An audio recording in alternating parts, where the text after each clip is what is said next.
పల్లిపప్పుల చట్నీ. ఎర్ర మిరపకాయలు వేసి ముందు పల్లిపప్పులు వేయించుకోవాలి. మిక్సీలో ఎర్ర మిరపకాయలు తీసుకోవాలి. ఎర్ర మిరపకాయల్లో ఉప్పు వేయాలి. పచ్చడికి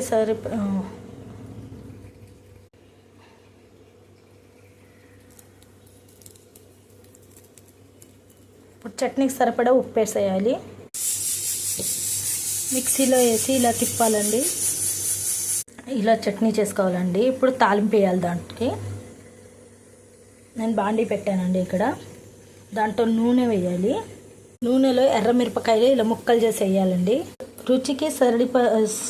రుచికి సరిపడా ఉప్పు వేసామండి దీంట్లో. ఇప్పుడు కరివేపాకు వేయాలండి.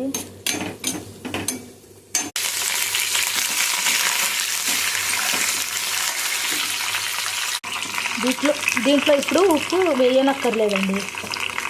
ఎందుకంటే మనం రుబ్బేటప్పుడే ఎక్కువ ఉప్పు వేసుకున్నాం కదా. దీంట్లో ఎక్కువ ఉప్పు వేసుకున్నాం కదా. సరిపడా వేంపుడు వేసేస్తే చాలండి. ఇప్పుడు ఆ చట్నీ దీంట్లో వేసేయాలండి. అవుతుంది.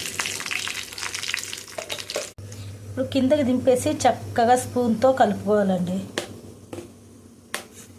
చట్నీ రెడీ, మొత్తం ప్రిపేర్ అయిపోయిందండి. దోశతో కానీ ఇడ్లీతో కానీ తినొచ్చు దీనికి.